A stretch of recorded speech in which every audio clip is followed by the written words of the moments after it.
ठीक है। तो आज भी उसी समराइज से हम चालू करेंगे, जो रेंज का कमांड लास्ट डे आपका चल नहीं रहा था।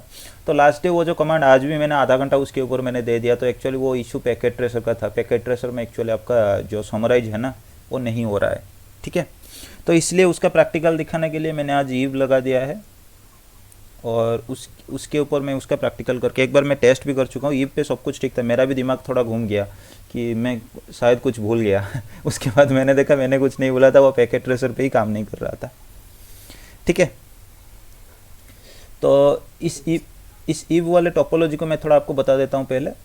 ये वाला राउटर और ये वाले राउटर के बीच आपका जो नेबरशिप है वो एरिया 0 के अंदर है।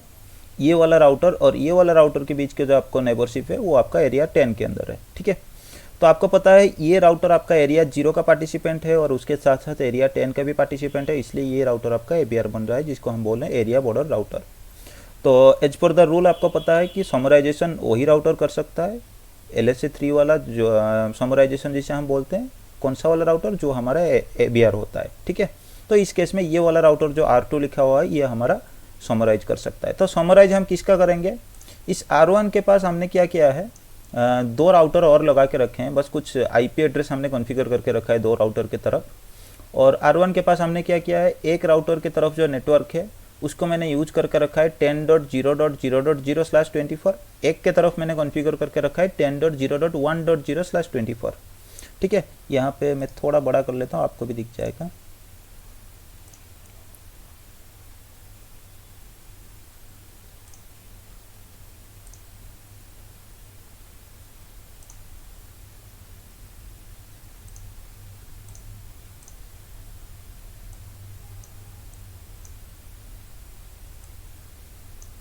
ठीक है, तो ये R1 का आउटपुट है। यहाँ पे अगर मैं चलाता हूँ 200 IP OSPF इंटरफेस ब्रीफ, वहाँ पे आपका ब्रीफ वाला कमांड नहीं चल रहा था, यहाँ पे आपका ब्रीफ वाला कमांड चलेगा और ओरिजिनल राउटर पे भी आपका चलेगा। तो ब्रीफ वाले कमांड पे आपको ब्रीफ वाला जो आउटपुट होता है ना वो आपको दिख जाता है, जिसमें आपको डायरेक्टली इंटरफेस का नेम, कौन सा प्रोसेस आईडी के साथ चल रहा है वो, कौन सा एरिया आईडी का पार्टिसिपेंट है वो, उसके साथ साथ उसके ऊपर कौन सा नेटवर्क मतलब एड्रेस IP एड्रेस आपने कौन सा असाइन करके रखा है, उसके साथ साथ आपका मास्क वैल्यू क्या है, कॉस्ट आपका OSPF का जो होता है वो कॉस्ट आपका कितना है, वो उसका BR जो DR BDR होता है ना उसमें उसका जो स्टेट है वो कौन सा है, और उसकी नेबर का जो इंटरफेस है ना वो कौन सा इंटरफेस के साथ नेबर के साथ कनेक्टेड है, उसके बारे में वो इन्फॉर्मेशन आपको बता रहा है।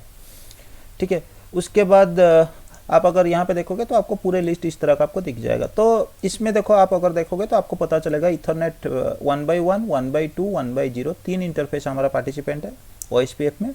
तो ये जो 2 इंटरफेस है, यही 2 इंटरफेस को मैंने समरी करना है मेरे को। ठीक है, ये 2 इंटरफेस के एक के लिए मैंने नेटवर्क 0.1 0.0/24 नेटवर्क यूज करके रखा है, और एक के लिए मैंने 1.0/24 मैंने मतलब नेटवर्क चला के रखा है। तो ये वाले राउटर के ऊपर तो मैं समरी इसका नहीं कर सकता क्योंकि ये वाला राउटर इसके साथ डायरेक्टली कनेक्टेड है और ये एबीआर नहीं है, इसलिए मैं इसमें नहीं कर सकता। तो मेरे को भी एबीआर के ऊपर आना पड़ेगा। इसका भी स्क्रीन थोड़ा मैं बड़ा कर देता हूँ।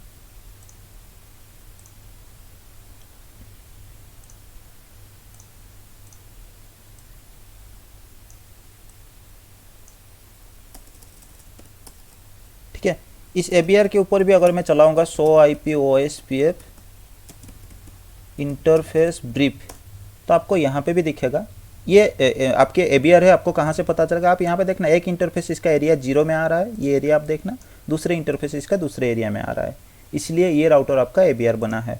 और यहाँ पे अगर आप 100 IP OSPF डेटाबेस चलाओगे तो यहाँ पे भी आपको सारे बोथ एरिया के लिए आपको इन्फॉर्मेशन देखने को मिलेगा, एरिया 10 के लिए और एरिया 0 के लिए भी। तो इस राउटर के ऊपर बेसिकली हम क्या कर सकते हैं, जो समरी करना है वो हम कर सकते हैं। तो सबसे पहले एक काम करते हैं, हम पहले जो OSPF का हमारा राउटिंग टेबल है ना, 100 IP राउट OSPF पहले हम कर लेते हैं, और वो 2 नेटवर्क हमें रिसीव हो रहे हैं कि नहीं हम चेक करते हैं। ठीक है, एज ए इंटरनल OSPF राउट हमें ये रिसीव हो रहे हैं, दोनों के दोनों नेटवर्क हमें। ठीक है, तो ये नेटवर्क भी हमें रिसीव हो रहा है अलग सा, ये नेटवर्क भी हमें अलग सा रिसीव हो रहा है। तो हमें क्या करना है, ये 2 नेटवर्क को समरी करके एक समरी जो है आगे भेजना है, किसके पास? R3 के पास भेजना है। इसका मतलब समरी करने का मतलब यही है कि एक जो एबीआर है वो एक एरिया के जो इन्फॉर्मेशन है जो कि सबनेट्स आपके पास अवेलेबल है उसे क्या कराएगा, दूसरे एरिया में as a summarized network inject कराएगा। तो ये वाले राउटर के लिए अभी हम पहले एक बार वेरीफाई कर लेते हैं कि इसके पास भी वो रूट्स आ रहे हैं कि नहीं आ रहे हैं। तो यहाँ पे भी अगर हम वेरीफाई करते हैं as a inter area network वो आपके पास as a inter area network आपके पास ये रिसीव हो रहे हैं, ठीक है, जो कि दूसरे एरिया से है, इसलिए आपको IA कोड के साथ ये रिसीव हो रहे हैं। तो दोनों के दोनों नेटवर्क एज ए सबनेट अलग से आपको रिसीव हो रहे हैं। तो हम क्या करेंगे, यहाँ से एक समरी इन दोनों के लिए भेज देंगे। तो मैं क्या करूँगा, सबसे पहले मैं चेक कर लूँगा कि राउट OSPF का क्या कॉन्फ़िगरेशन मेरे पास है, ठीक है। तो OSPF का प्रोसेस 1 हमने चला के रखा है। तो इस प्रोसेस के अंदर OSPF की प्रोसेस के अंदर मैं चला जाऊँगा। उसके बाद मेरे को क्या करना है, ये जो रूट्स मेरा कौन से एरिया में अवेलेबल है, ये रूट्स मेरा एरिया 0 में अवेलेबल है या फिर एरिया 0 से मेरे को रिसीव हो रहे हैं, ठीक है। जो आपके पास LSA1 टाइप का डाटाबेस है ना, उस डेटाबेस के थ्रू ये जो नेटवर्क है मेरे पास ये सबनेट्स अवेलेबल हो रहे हैं। तो मैं क्या करूँगा, उस एरिया का नाम पहले दे दूंगा, एरिया 0 से ये मेरे को रिसीव हो रहे हैं, तो मैं एरिया 0 यहाँ पे टाइप करता हूँ। फिर उसके बाद मैं एक रेंज कमांड चलाऊँगा क्योंकि मैं इनको समराइज करना चाहता हूँ, ठीक है। तो समराइज करने के बाद मेरे पास जो नेटवर्क है 10.0.0.0/24, 10.0.1.0/24, अगर मैं इन्हें समराइज कर देता हूँ तो ये /23 के अंदर आपका आ जाएंगे, ठीक है। तो मैं क्या करूँगा, 10.0.0.0 255.255.254.0 अगर मैं कर लूँगा ना, तो ये दो नेटवर्क आपके आ जाएंगे, क्योंकि 254 में आपका 2 ही नेटवर्क आएंगे, 2 ही आपका जो थर्ड वाले ऑक्टेट पे आपका 2 ही होस्ट बीट आपको देखने को, एक ही होस्ट बीट आपको देखने को मिलेगा। और 2 to the power 1 का मतलब आपका 2 आएगा, तो इसका मतलब आपके पास 2 ही वैल्यू हो सकते हैं। तो अगर मैं 0 ले रहा हूँ तो 0 और 1 2 ही वैल्यू मेरे पास होंगे, ठीक है। इतना ही मेरे को करना है। और लास्ट डे भी हमने यही इतना ही किया था, लेकिन वो पैकेट ट्रेसर की वजह से आपका नहीं आ रहा है, ठीक है। सबसे पहले हम क्या करेंगे, इसको चलाने के बाद इस राउटर के ऊपर इसकी जो बिहेवियर है ना वो थोड़ा देख लेते हैं। 100 IP राउट पहले चालू कर लेते हैं एक बार। तो अगर आप यहाँ पे 100 IP राउट वाला कमांड मतलब चलाओगे तो आप देखोगे यहाँ पे और एक एंट्री यहाँ पे बन गया है उसी समरी के लिए, जो समरी आपने OSPF के अंदर बनाया है। उस एंट्री को थोड़ा डिटेल में हम खोल के देख लेते हैं। 100 IP राउट 10.0.0.0 255.254.0, ठीक है। तो यहाँ पे अगर आप देखोगे तो ये आपको पूरा इन्फॉर्मेशन आपको बता रहा है। राउटिंग एंट्री फॉर ये नेटवर्क के लिए ये बता रहा है, और नॉन बाय OSPF, ये OSPF के जरिए आपको रिसीव है, और जो भी आपका वैल्यू है वो आपको दिखा रहा है। यहाँ पे आपको कुछ मैट्रिक वैल्यू आपका 20 दिखा रहा है, ठीक है। ये मैट्रिक वैल्यू आपका कुछ एक्सटर्नल वैल्यू टाइप का होता है, उसके बारे में हम थोड़ा क्या नहीं, ये एक्सटर्नल टाइप का आपका मैट्रिक वैल्यू नहीं है। ये मैट्रिक वैल्यू आपका 20 इसलिए दिखा रहा है कि हमने इथरनेट लिंक लगा के रखा है ना, तो इथरनेट का आपका बाय डिफॉल्ट जो बैंडविड्थ होता है ना वो आपका 10 Mbps का होता है। तो आपको पता है रेफरेंस बैंडविड्थ हमारा बाय डिफॉल्ट 100 Mbps का होता है, तो कॉस्ट वैल्यू आपका क्या होगा, 100 डिवाइडेड बाई 10 इक्वल टू आपका कॉस्ट क्या आ रहा था, 10 आ रहा था। तो इसलिए ये नेटवर्क आपका यहाँ से जब अवेलेबल है ना, तो इसका कॉस्ट यहाँ पे क्या हो रहा है, 10 हो रहा है। ये भी आपका इथरनेट लिंक है। फिर यहाँ से जब ट्रैवल करके यहाँ रीच हो रहा है, फिर से 10 आपका ऐड हो रहा है, इसलिए आपका मैट्रिक वैल्यू जो है यहाँ पे 20 आपको दिखा रहा है। जो कॉस्ट वैल्यू है यहाँ पे मैट्रिक वैल्यू है। तो उसके बाद यहाँ पे भी ये आपका इंट्रा एरिया आपको बता रहा है, क्योंकि ये सेम एरिया के अंदर है। तो इंट्रा एरिया होते हैं, दूसरे एरिया से जो रिसीव होते हैं इंटर एरिया होते हैं OSPF के लिए। और ये नॉल 0 के लिए इसलिए आपको दिखा रहा है, मैंने EIGRP के भी टाइम पे आपको बताया था कि कोई भी समरी अगर आपका कहीं से जनरेट होता है तो उसकी राउटिंग टेबल के अंदर एक नॉल 0 के साथ एंट्री आ जाता है, ताकि अगर कोई नेटवर्क जो अवेलेबल नहीं है और वो भी समराइज हो गया है उसके अंदर, उसके लिए अगर कोई ट्रैफिक इसके पास आ जाए तो यहीं पे ड्रॉप हो जाए, क्योंकि आगे उसके इन्फॉर्मेशन कुछ अवेलेबल नहीं होते हैं। EIGRP के टाइम मैंने आपको ये बताया है, ठीक है। तो हम अभी देखते हैं दूसरे वाला जो राउटर था ना, उसके पास ये एंट्री पहले से हमें जो इन्फॉर्मेशन रिसीव हो रहा था अलग अलग सा हो रहा था। अभी के लिए क्या हो रहा है अभी आप देख लो, ये एज ए समरी रिसीव हो रहे हैं, ठीक है। तो अगर आप इसे और भी खोल के देखना चाहते हो, 100 IP राउट,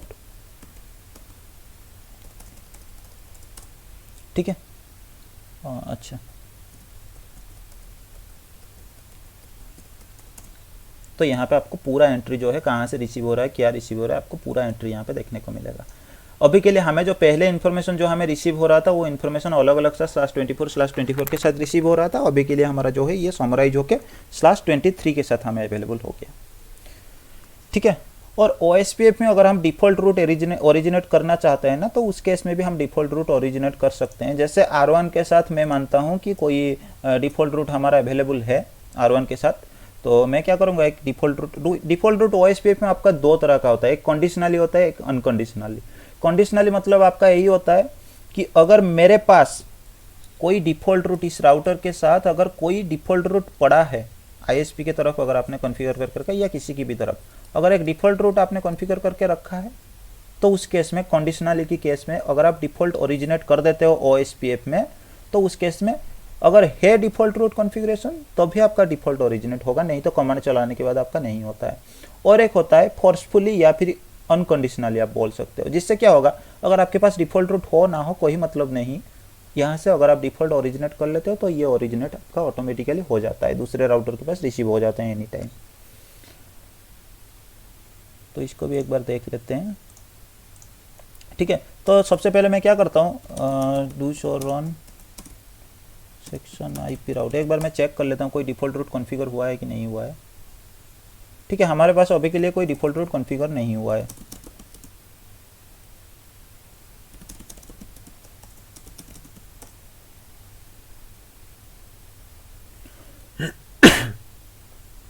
ठीक है, तो OSPF 1 हमने चला के रखा है।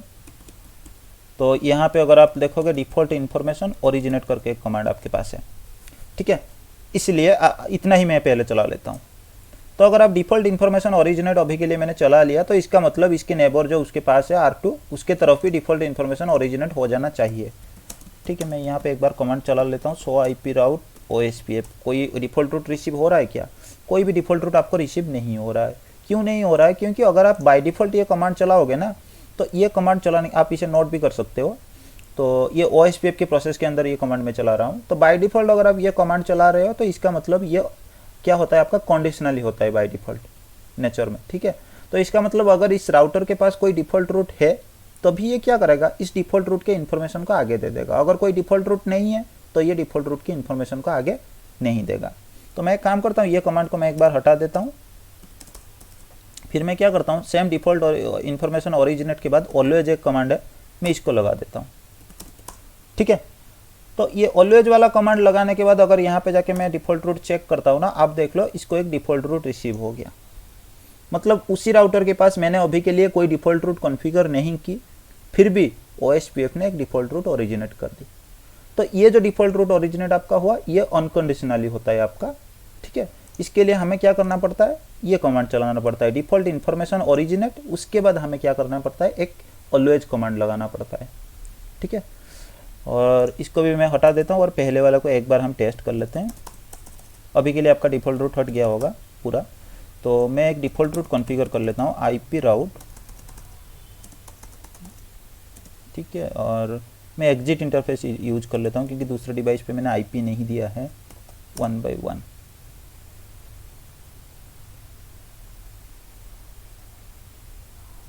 ठीक है, कोई दिक्कत नहीं।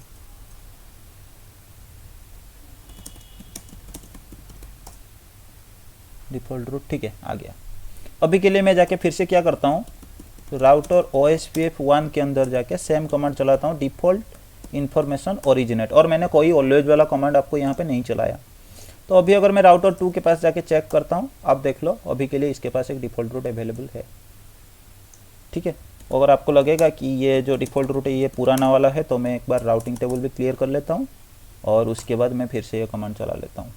ठीक है, ये देखो 2 सेकंड पहले इसने अपडेट किया है। अगर इसको आप बोलते हो क्या, कंडीशनली डिफ़ॉल्ट इन्फॉर्मेशन ओरिजिनेट या फिर डिफ़ॉल्ट रूट ओरिजिनेट का जो प्रोसेस हमारे पास है, इसे बोला जाता है।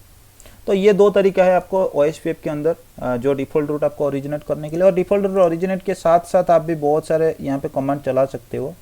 तो एक आपके पास मैट्रिक आ रहा है, आप चाहो तो डिफ़ॉल्ट रूट के साथ आप कोई मैट्रिक भी OSPF का मैनुअली सेट कर सकते हो, जो वैल्यू आप सेट करना चाहते हो। जैसे यहाँ पे मैं मैट्रिक सेट करता हूँ, कुछ वैल्यू मैं ले लेता हूँ, जैसे आप ये मैट्रिक वैल्यू सेट कर सकते हो, मैं ले लेता हूँ 100। ठीक है, तो ये क्या होगा, आपका OSPF का कॉस्ट जो है 100 के साथ आपका डिफ़ॉल्ट इन्फॉर्मेशन जो है वो ओरिजिनेट होगा। तो पहले हमारे पास जो आ रहा था वो हमारा जो मैट्रिक वैल्यू आ रहा था वो 1 आ रहा था। तो अभी के लिए हम एक बार देख लेते हैं। अभी के लिए आप देखो जो वैल्यू इसके पास आ रहा है ना, उसमें कॉस्ट आपका 100 ऐड हो गया। तो आप चाहो तो मैट्रिक वैल्यू के साथ आप भेज सकते हो। और मैट्रिक वैल्यू भेजने का भी एक सिनेरियो आपके पास होता है, एक सिनेरियो में डिस्कशन कर लेता हूँ ताकि आपको क्लियर समझ में आ जाएगा। आप देखो ये आपका कोई एज राउटर था R1, इसके पास कोई ISP से ये कनेक्ट था। तो ये राउटर ISP की तरफ एक डिफ़ॉल्ट रूट इसने मतलब ओरिजिनेट कॉन्फ़िगर करके रखा था और OSPF के साथ इसकी नेबरशिप था R2 के साथ। तो R2 के साथ भी आपका एक ISP कनेक्ट था, ठीक है, ISP2 आप मान सकते हो। तो अभी क्या होगा, OSPF में अगर आप डिफ़ॉल्ट रूट ओरिजिनेट कर दोगे ना, तो ये DR आपका आ जाएगा, डिफ़ॉल्ट रूट आपका ओरिजिनेट R2 की तरफ आपका हो गया। लेकिन हो सकता है आपके पास जो ISP2 के तरफ आपने कॉन्फ़िगर करके रखा है ना डिफ़ॉल्ट रूट, इसकी एडी वैल्यू हो सकता है कुछ ज़्यादा है, ठीक है। बाय डिफ़ॉल्ट आपका जो एडी वैल्यू डिफ़ॉल्ट रूट के लिए होता है, आप जो स्टैटिकली कॉन्फ़िगर करते हो वो 1 होता है, ठीक है। तो हो सकता है इसकी एडी वैल्यू कुछ ज़्यादा हो OSPF से, और या फिर ऐसा हो सकता है कि ये जो डिफ़ॉल्ट रूट है इसकी तरफ और कोई राउटर है जो राउटर 3 ISP से कनेक्ट है, और इसने भी OSPF में आपके डिफ़ॉल्ट रूट जो है ओरिजिनेट करके इसने रखा है आपके तरफ। तो OSPF से अगर 2 डिफ़ॉल्ट रूट आपको ओरिजिनेट हो रहे हैं ना, तो उस केस में आपका क्या होता है, 2 डिफ़ॉल्ट रूट जो आपके पास ओरिजिनेट आएंगे, आपके एडी वैल्यू 110 आपको सेम देखने को मिलेंगे। तो उस केस में ये जो डिवाइस है ना, इसके पास अगर आप चाहते हो कि ये R1 भी क्या कर सकता है, ये अगर आप चाहते हो अपने नेटवर्क में ऐसा कि R1 की तरफ से जो डिफ़ॉल्ट रूट है वो सेकेंडरी की तरह काम करे, क्योंकि ये जो ISP कनेक्शन आपका है ना, ये ISP कनेक्शन थोड़ा स्लो है, और ये R3 के साथ जो ISP कनेक्ट है वो आपका थोड़ा फास्ट है। तो उस केस में आप ऐसा कर सकते हो कि R1 के तरफ से जो आपका डिफ़ॉल्ट रूट ओरिजिनेट किया जा रहा है, उस ओरिजिनेट के साथ आप मैट्रिक वैल्यू को थोड़ा ज़्यादा कर सकते हो, और इसके तरफ से जो नॉर्मल है या फिर कोई कम मैट्रिक वैल्यू के साथ आप कर सकते हो, ताकि क्या होगा, हमेशा आपका यही प्रीफर रहेगा, अगर गलती से R3 आपका डाउन चला गया, फिर ऑटोमेटिकली आपका ये R2 के पास क्या होगा, जो इंटरनेट है वो आपका स्विच हो जाएगा R1 के तरफ, ठीक है। जैसे स्टैटिक फ्लोटिंग राउट आपका होता है, यहाँ पे भी आप फ्लोटिंग राउट जो है आप कॉन्फ़िगर कर सकते हो, ठीक है, as a primary and backup के तरफ।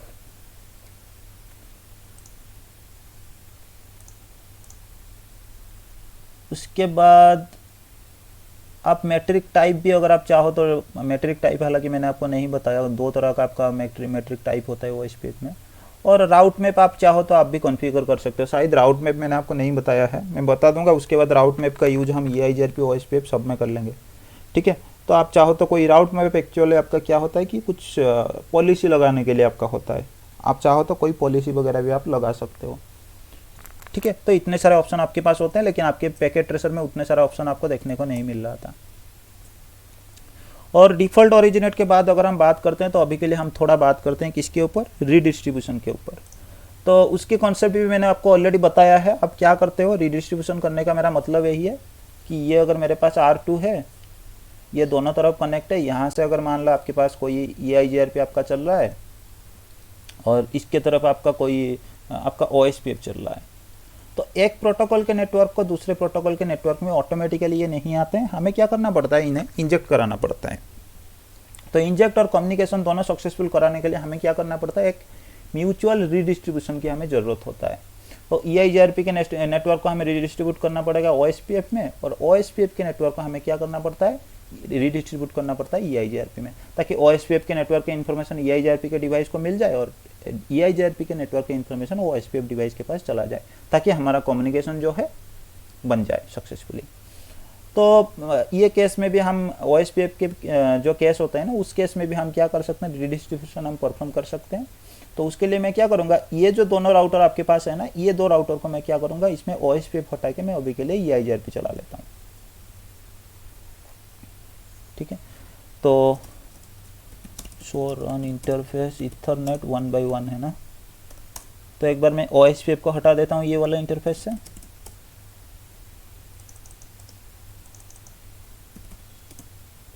मैंने हटा दिया, और दूसरी राउटर के पास भी जाके मैं क्या करता हूँ,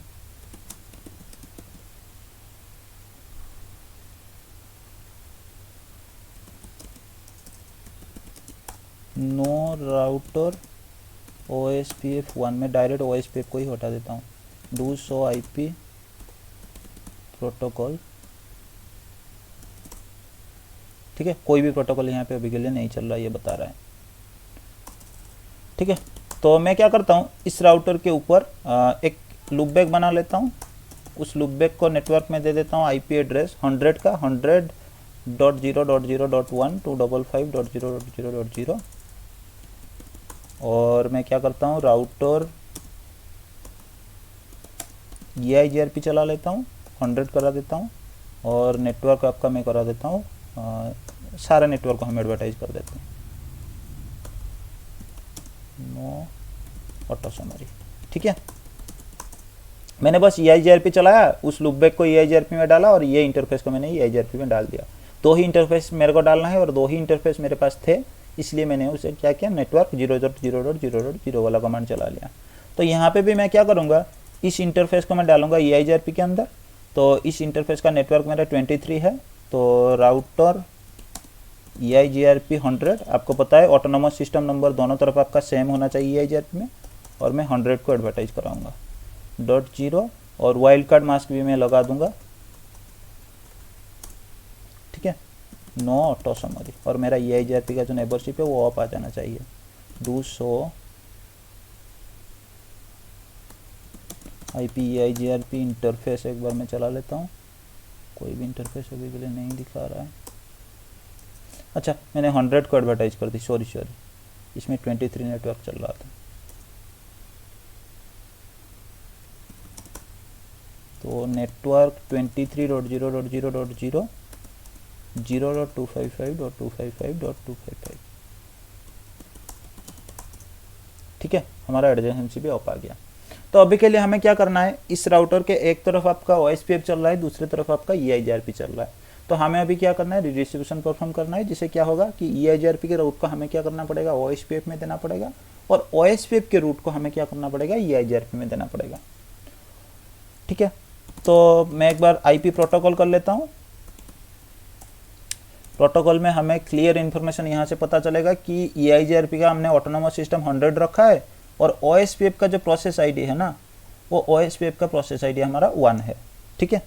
तो अभी के लिए सबसे पहले मैं क्या करूँगा, राउटर EIGRP के अंदर जाऊँगा 100 के अंदर, और रिडिस्ट्रीब्यूट OSPF मैंने कर दिया। OSPF का ये यहाँ पे आपको प्रोसेस ID मांगेगा, प्रोसेस ID हमारा 1 है। उसके बाद आपको पता है कुछ मैट्रिक वैल्यू आपको देना होता है, तो यहाँ पे मैं मैट्रिक टाइप करूँगा, और उसके बाद आप जो भी OSPF का आपका मैट्रिक है, सॉरी EIGRP का जो डिफ़ॉल्ट मैट्रिक है, उससे अगर आप चाहो तो रख सकते हो, नहीं तो आप कुछ चाहो तो चेंज भी कर सकते हो। तो ये मेरा 10 Mbps का लिंक है, तो 10 Mbps का ही मैट्रिक वैल्यू मैं बैंडविड्थ के लिए दे देता हूँ। उसके बाद आपका डिले होगा, तो डिले में 10 दे देता हूँ ये। उसके बाद आपका रिलायबल में 100 करा देता हूँ, और उसके बाद ये बोल रहा है कि बैंडविड्थ आपका लोड, ठीक है, लोड में 1 देता हूँ, और उसके बाद MTU आपका 1500 होता है बाय डिफ़ॉल्ट, ठीक है। तो EIGRP के अंदर मैंने ये कमांड चला ली। ये कमांड आपको पता है क्योंकि पहले भी मैंने क्या किया है आपको बता के रखा है। तो राउटर OSPF 1 के अंदर भी मैं जाऊंगा, और यहाँ पे मेरे को EIGRP 100 को रिडिस्ट्रीब्यूट करना पड़ेगा। तो रिडिस्ट्रीब्यूट EIGRP कमांड चलेगा। उसके बाद ये ऑटोनोमस सिस्टम नंबर आपसे पूछ रहा है, तो ऑटोनोमस सिस्टम नंबर आप दे दीजिए। उसके बाद अगर आप देखोगे तो आपको बहुत सारा ऑप्शन यहाँ पे देखने को मिलेंगे। आप चाहो तो इन्हें यूज कर सकते हो, आप नहीं चाहो तो इन्हें यूज नहीं कर सकते, लेकिन कुछ आपके नेसेसरी चीज़ें जो मैं आपको बता देता हूँ। क्लियर दिख रहा है ना स्क्रीन में, या और थोड़ा बड़ा कर दूं?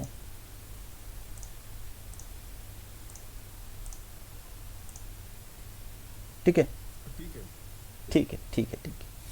अब देखो, सबसे पहले आप चाहो तो मैट्रिक वैल्यू आप चेंज कर सकते हो। जो मैट्रिक वैल्यू डिफॉल्ट रूट के साथ मैंने लगाया, वो मैट्रिक वैल्यू आप अगर इसके साथ भी आप लगाना चाहते हो रिडिस्ट्रीब्यूट के टाइम, जो EIGRP के रूट्स आपके OSPF के अंदर आएंगे, उनके साथ अगर कोई स्पेसिफिक कॉस्ट आप ऐड करना चाहते हो तो आप मैट्रिक ऑप्शन ऐड कर सकते हो। और मैट्रिक टाइप के अंदर अगर आप जाते हो तो यहाँ पे क्या होता है, आप कुछ मैट्रिक टाइप, उसके बारे में मैंने आपको नहीं बताया कि आप मैट्रिक टाइप कुछ सेट कर सकते हो, मैं बता दूंगा आगे आपको। तो उसके बाद आपका NSS है ओनली, इसको आप छोड़ दीजिए। उसके बाद राउट मैप अगर आप चाहो तो पॉलिसी के लिए आप लगा सकते हो। और एक कमांड आपके पास है सबनेट के लिए। तो सबनेट्स कमांड अगर आप नहीं चलाते हो तो उस केस में आपका क्या होता है कि OSPF आपका क्या करता है कि, ठीक है, अगर आप सबनेट्स नहीं करते हो तो OSPF क्या करता है, सिर्फ आपका जो क्लासफुल नेटवर्क होते हैं ना, उन्हीं नेटवर्क के इन्फॉर्मेशन को आपका क्या करता है, OSPF के अंदर इंजेक्ट करा देता है, ठीक है, रिडिस्ट्रीब्यूशन के टाइम। लेकिन अगर आप सबनेट कमांड चलाओगे तो उसके बाद अगर आप कोई सबनेटेड नेटवर्क आपका अवेलेबल है, मतलब क्लासलेस नेटवर्क आपका अवेलेबल है कोई, तो उस केस में वो नेटवर्क आपका OSPF के अंदर आएंगे, ठीक है। तो ये आपको थोड़ा ध्यान रखना पड़ता है सबनेट कमांड। तो जब भी आप चला रहे हो रिडिस्ट्रीब्यूट वाला कमांड, तो आप क्या करो, उसके साथ आप सबनेट वाला जो कमांड है ना, वो कमांड आप एक बार चला दो, नहीं तो आपका जितने भी आपका क्लासलेस नेटवर्क होंगे वो आपके OSPF के अंदर नहीं आएंगे।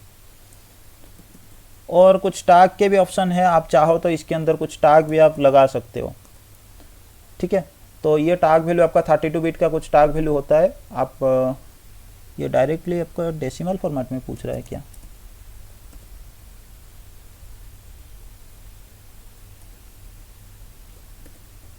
ये ऐसे फॉर्मेट में होता है।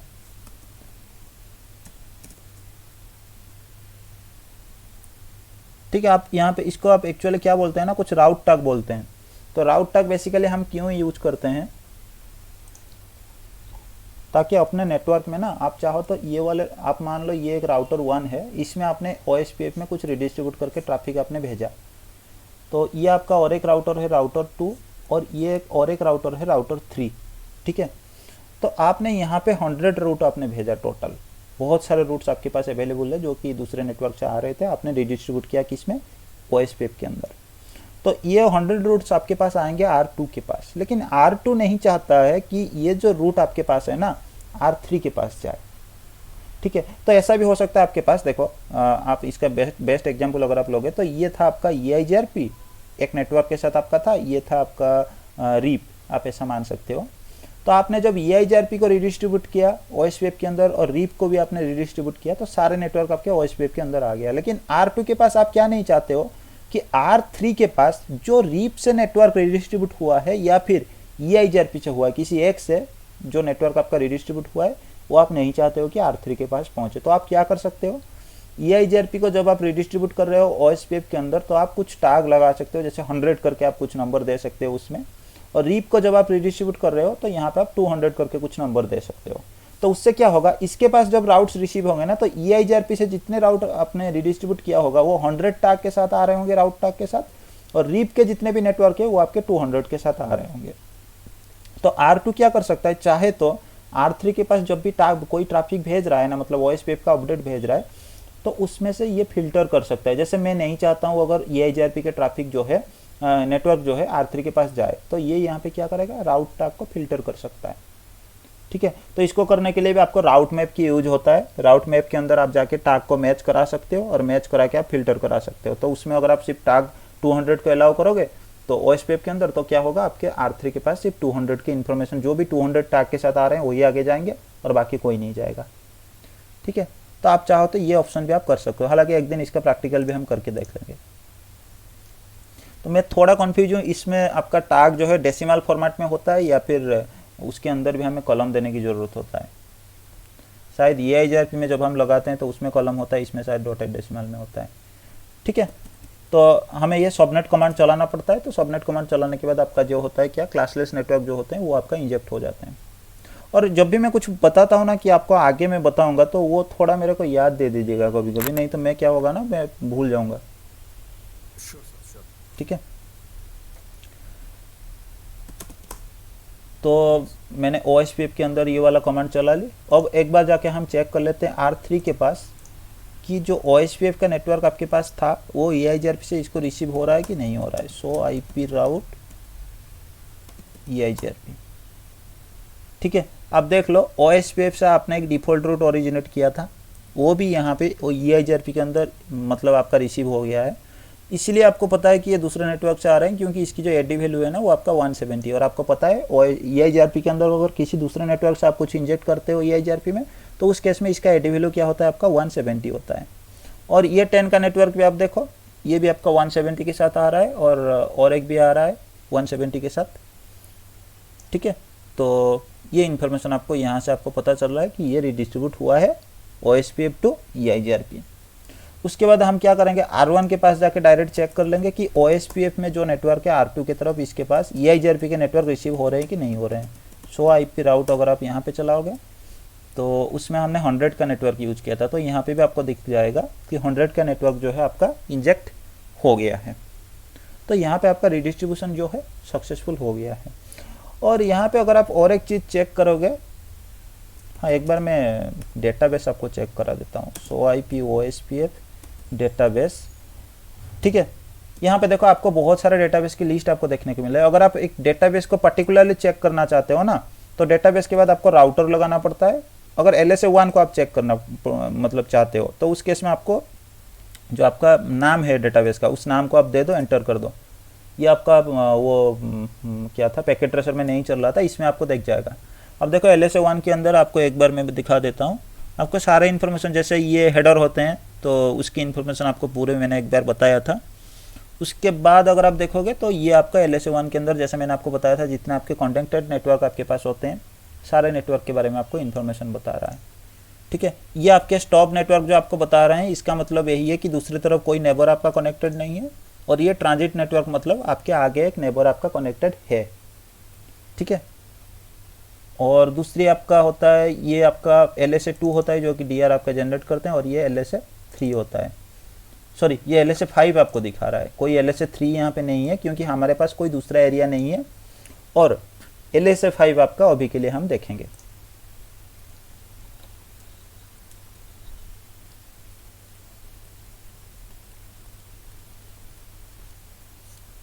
ठीक है, जब हम टाइप 5 LSA के बारे में बात करते हैं, इस LSA का नाम होता है आपका एक्सटर्नल LSA। ठीक है,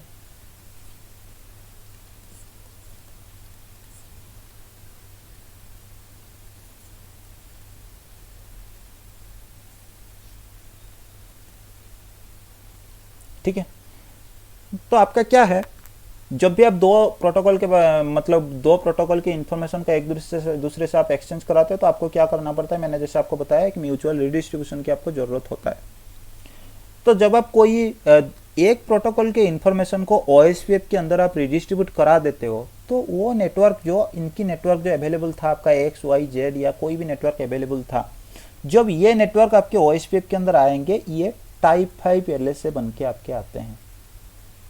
ठीक है, टाइप 5 LSA आपका X भी आएगा, Y भी आएगा, हर एक नेटवर्क आपका लिस्ट बन जाएगा यहाँ पे, एज आपको दिख जाएगा कैसे, टाइप 5 LSA की तरह।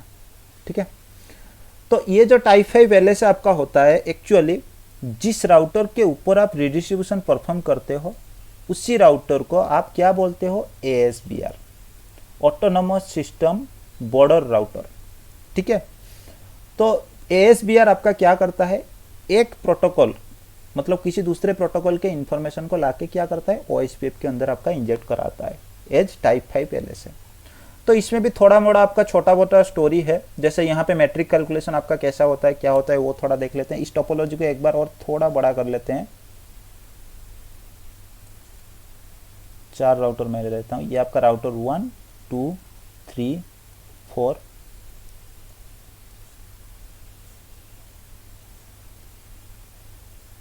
इस 4 के साथ आपका 2 नेटवर्क कनेक्ट है, X एंड Y। 3 एंड 4 के बीच आपका EIGRP चल रहा है।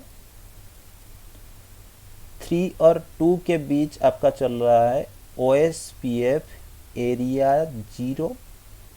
2 और 1 के बीच आप चल रहा है सेम OSPF 1, यहाँ पे 1 है, एरिया 10 आपका चल रहा है। ठीक है, इस तरह का आपका है। ये 3 नंबर वाला राउटर आपका क्या बनेगा, ASBR।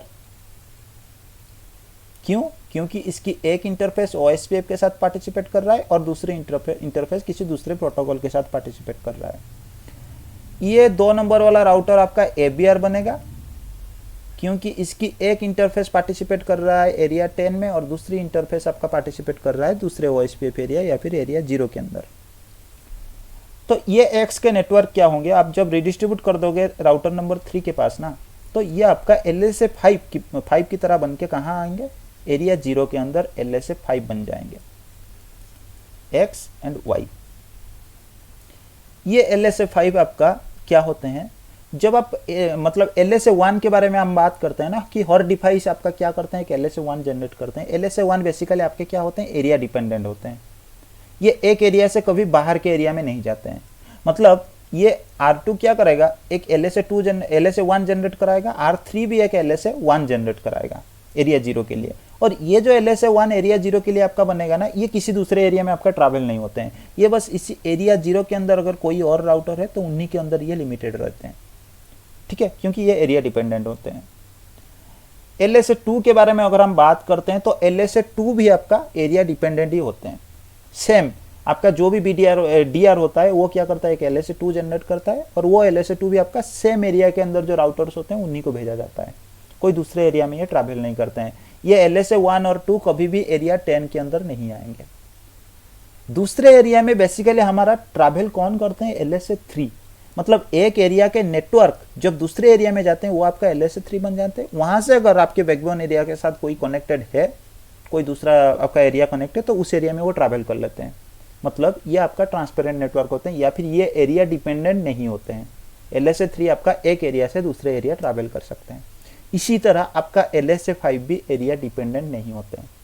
ये एक्स एंड वाई नेटवर्क आपका एरिया 0 में रिसीव हो गया, फिर उसके बाद आपके पास ABR है, तो ABR क्या करता है, ये दूसरे एरिया में इनको ट्रांसफर करा देता है। तो ये जो LSA5 आपके पास एक्स एंड वाई आपके पास आया था, ये एक्स एंड वाई आपका क्या बनेंगे, अभी एरिया 10 के अंदर भी आपके आ सकते हैं, ठीक है, आराम से। तो उसके बाद जब ये वाला राउटर एक्स एंड वाई के बारे में इंफॉर्मेशन इससे मिलेगा, और इसको ये जब काउंट करता है, क्या काउंट करता है, मैट्रिक कैलकुलेशन करने के लिए। क्योंकि आपको पता है अगर आपके राउटिंग टेबल के अंदर कोई इन्फॉर्मेशन आपको अपडेट करना है तो सबसे पहले आपको क्या करना पड़ता है, आपको मैट्रिक कैलकुलेट करना पड़ता है। अगर सक्सेसफुली मैट्रिक आपका कैलकुलेट हो गया तो राउटिंग टेबल में इंफॉर्मेशन आ जाएगा। तो आपका R1 क्या करेगा, अपने राउटिंग टेबल में अपडेट करने से पहले ये क्या करता है, मैट्रिक कैलकुलेट करने की कोशिश करेगा। लेकिन एग्जैक्टली इसे तो एक्स एंड वाई नेटवर्क के बारे में कुछ भी पता नहीं है ना, कि कितने दूरी में मेरे से कितने दूरी में ये अवेलेबल है। तो ASBR क्या करता है, जब भी कोई नेटवर्क को एक प्रोटोकॉल से दूसरे प्रोटोकॉल के अंदर इंजेक्ट करा देता है, तो उस केस में ये क्या करता है, उनके साथ इसकी यहाँ तक जो भी मैट्रिक वैल्यू वगैरह है उससे भी इंजेक्ट कराता है उस नेटवर्क के साथ। तो एक्स एंड वाई जब आपका एरिया 0 के अंदर आएंगे तो उसके साथ यहाँ तक आपका ASBR तक जो भी आपका इंफॉर्मेशन है, मतलब मैट्रिक का इंफॉर्मेशन है, मतलब फॉर एग्जांपल 30 में बोल रहा हूँ, तो उसके साथ ये पहुंचते हैं R2 के पास एरिया 0 के अंदर। लेकिन अब बात R2 के पास ठीक हो गया कि R2 के पास जब ये नेटवर्क आएगा तो R2 कैसे मैट्रिक कैलकुलेट करेगा। R2 देखेगा कि मेरे पास LSA5 आ रहे हैं जिसके अंदर मैट्रिक क्या है, 30 है, और मेरे से मेरे ASBR जो मेरे को दे रहा है वहां तक मेरा मैट्रिक 10 है। तो 30 + 10, तो R2 क्या करेगा, एक्स नेटवर्क के लिए मैट्रिक आपका कैलकुलेट कर लेगा 40, वाई के लिए भी कैलकुलेट कर लेगा 40, ठीक है, और अपने राउटिंग टेबल में अपडेट करा लेगा। ये जो 40 इसने कैसे काउंट किया, ASBR ने अपने से उस नेटवर्क तक जितना भी कॉस्ट था उसको उसने काउंट करके अंदर दे दिया मैट्रिक को। फिर उसके बाद R2 ने खुद अपने ASBR, क्योंकि उसे ASBR के बारे में इंफॉर्मेशन पता है ना, LSA1 से उसे पता है इंफॉर्मेशन कि मेरे ASBR मेरे से कितने दूरी में है, तो उसने अपने खुद से जो ASBR तक उसका मैट्रिक है उसको ऐड कर लिया और टोटल मैट्रिक के साथ राउटिंग टेबल में अपडेट कर लिया। लेकिन ये LSA5 जब R1 के पास आएंगे तो इसके साथ भी R1 के पास जब रिसीव होंगे ये, लेकिन उसी 30 वैल्यू के साथ रिसीव होंगे, क्योंकि ये तो LSA5 बन के इसके पास आ रहे हैं ना। तो ये कैसे काउंट करेगा, क्योंकि इससे तो डायरेक्टली ये LSA5 R2 जनरेट करके नहीं दे रहा है, R2 जनरेट करके LSA3 देता था। तो ये क्या करता था, उसे देख के पता कर लेता था कि R2 तक मेरा मैट्रिक कितना है, और R2 से जो LSA3 मेरे पास आ रहा है उसके अंदर मैट्रिक है तो काउंट कर लेता था। लेकिन ये तो LSA5 है, तो इसलिए ये तो काउंट नहीं कर पाएगा और अपने राउटिंग टेबल में भी अपडेट नहीं कर पाएगा। तो उस केस में एक्चुअली आपका क्या होता है, जब भी आपका ASBR कोई भी LSA5 जनरेट करता है उसके अंदर एक मैट्रिक इंफॉर्मेशन ऐड करता है, लेकिन वो LSA5 जब भी कोई ABR के पास आता है और ABR क्या करता है, उसे दूसरे एरिया में इंजेक्ट करता है, तो इंजेक्ट करते टाइम ये क्या करता है, उसी नेटवर्क को एज LSA5 ये इंजेक्ट करा देता है और उसके साथ साथ एक LSA4 भी जनरेट करा देता है, ठीक है। LSA4 में एक्चुअली बेसिकली क्या होता है, ये अपने इस LSA5 को जिस ASBR ने इसको दिया, R3 ने दिया, वहां तक यहाँ से कितना दूरी है उसकी मैट्रिक और ASBR का इंफॉर्मेशन के साथ सारे इंफॉर्मेशन ये क्या करता है, LSA4 के साथ अटैच करा देता है, ठीक है। तो उससे क्या होता है, अब R1 के पास जब X एंड Y आएंगे ना, X एंड Y सिर्फ LSA5 के जरिए नहीं आएंगे, उसके साथ साथ इनके लिए LSA5 एंड LSA4 बोथ आएंगे हर एक के लिए। तो इससे क्या होगा, अब R1 क्या करेगा, जब मैट्रिक कैलकुलेट करने के लिए जाएगा, इसे अपने ABR के लिए तो कॉस्ट कितना है इसे पता है, तो ये क्या करेगा, अपने ABR के लिए मान लो कॉस्ट आपका 10 था, तो इसने क्या करा, 10 कॉस्ट जो है ऐड कर दी। उसके बाद ये X नेटवर्क के लिए अगर मतलब मैट्रिक कैलकुलेट करने के लिए जा रहा है, तो ये क्या करेगा, X नेटवर्क के लिए जो LSA4 है, ASBR के इंफॉर्मेशन के लिए LSA4 को खोलेगा। उसके अंदर इसे पता चलेगा LSA4 में कितना ऐड किया गया होगा, 10 वैल्यू होगा इस ASBR जो R3 होगा, और आपका कॉस्ट क्या है, 10 होगा, क्योंकि इसकी ABR से LSA मतलब ASBR तक पहुंचने के लिए जो भी इंफॉर्मेशन है वो होगा ना। तो इसमें 10 वैल्यू आएगा LSA4 के अंदर, तो ये 10 को भी ऐड कर लेगा। फिर उसके बाद LSA5 को खोलेगा, LSA5 के अंदर जिसने ASBR ने काउंट किया था की नेटवर्क को पहुंचने के लिए ASBR से जो आपका मैट्रिक था उस वैल्यू को ये ऐड कर लेगा इसके साथ, और टोटल मैट्रिक आपका जो भी आएगा उसी मैट्रिक वैल्यू के साथ एक्स नेटवर्क को क्या कराएगा, राउटिंग टेबल में अपडेट करा लेगा।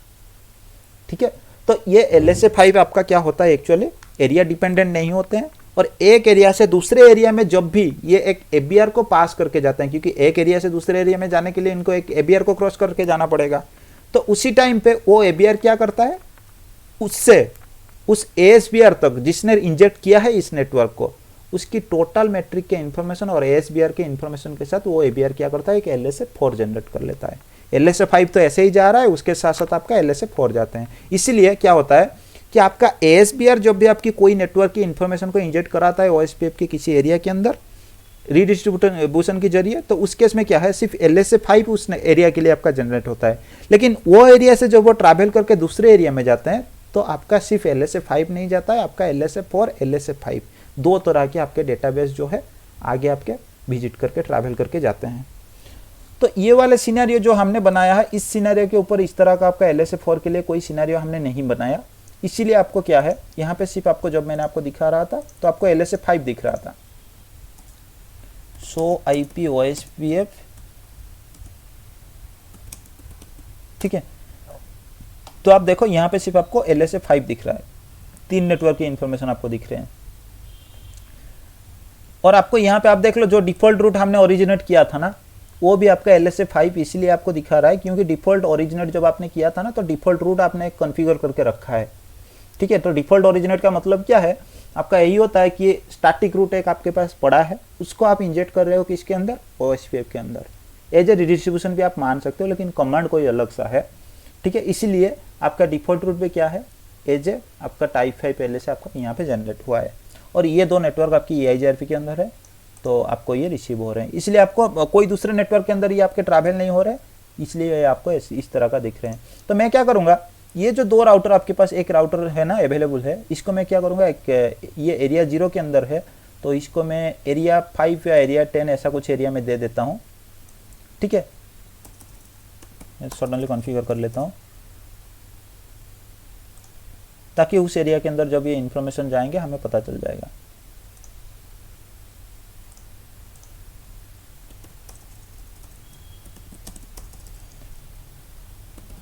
शायद इसको हमने IP एड्रेस दिया था 10 का, 10.0.1 वाला था, 1.2।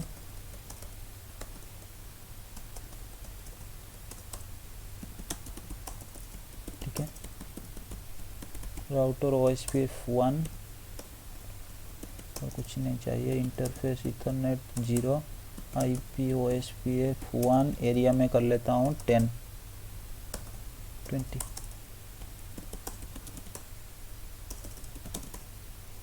ठीक है, एरिया 20 मैंने दे दिया। R1 के पास भी जाके हम सेम कॉन्फ़िगरेशन कर लेते हैं, तो शो रन इंटरफेस इथरनेट, कौन से वाले इंटरफेस से कनेक्ट है, 1/2, तो हाँ 1 का ही नेटवर्क हमारे पास था।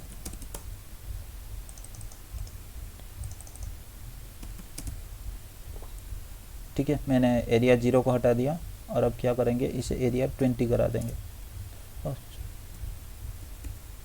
ठीक है, एरिया 20 का मैंने पार्टिसिपेट करा दी। वेरीफाई करने के लिए हमारे पास कमांड है show IP OSPF interface brief.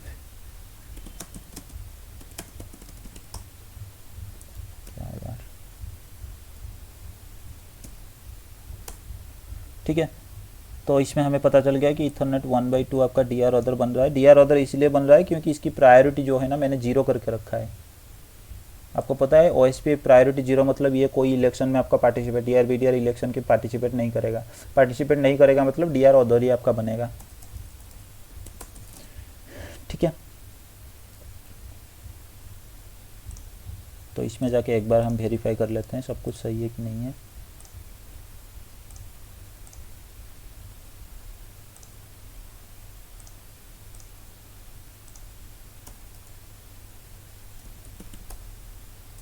Show IP OSPF neighbour. ठीक है, नेबरशिप आपका बन गया है। शो IP राउट। ठीक है, राउट्स भी आपके पास आ रहे हैं जो बाहर के नेटवर्क के है, जैसे 100 है, 23 है, ये आपके पास आ रहे हैं। तो अभी के लिए हम OSPF के डेटाबेस चेक करते हैं। शो IP OSPF डेटाबेस, ठीक है। तो यहाँ पे अगर आप डेटाबेस चेक करोगे तो आप देख लो, यहाँ पे एक आपको समरी ASB करके आपको दिख रहा है। ये तो LSA5 जो वहाँ पे आपको दिख रहा था, यहाँ पे भी दिख रहा है आपको। और यहाँ पे और एक आप देखोगे तो एक्स्ट्रा इन्फॉर्मेशन आपका यहाँ पे ऐड होगा। ये आपका LSA4 होता है, ये आपका हो गया LSA1, ठीक है। ये हो गया LSA2। LSA1 इसलिए आपका है क्योंकि उस एरिया के लिए आपके पास 2 ही राउटर है। LSA2 आपका जो DR है वही बनाएगा। और LSA3 आपका दूसरे नेटवर्क से, जो आपका दूसरे OSPF के एरिया से जो नेटवर्क आपके इंजेक्ट होते हैं वो, उसके बारे में इन्फॉर्मेशन। LSA4 आपको बता, उसके बाद आप LSA5 पहले देख लो। LSA5 यही है कि दूसरे प्रोटोकॉल से OSPF के अंदर इंजेक्ट किया गया नेटवर्क का इन्फॉर्मेशन। और जैसे कि आपके आगे वाला राउटर, ये वाला राउटर आपका ABR है, क्योंकि यहाँ से यहाँ तक आपका एरिया 20 है, यहाँ से यहाँ तक आपका दूसरा एरिया है, इसलिए ये आपका ABR है। और ये जो एरिया आपका, ये भी जो आपका नेटवर्क अवेलेबल था, ये जो OSPF में ये था आपका ASBR। OSPF में जब आए थे टाइप 5 LSA आए थे, और टाइप 5 आपका ट्रैवल करके इसके पास आ गया, लेकिन इससे जब क्रॉस करके आया तो इसने एक LSA4 जनरेट कर दिया,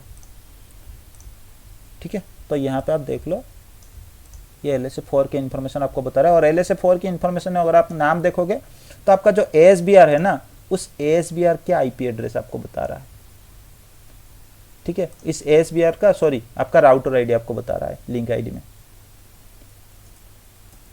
तो इसको एक बार हम खोल के भी देख लेते हैं। Show IP OSPF database summary LSA,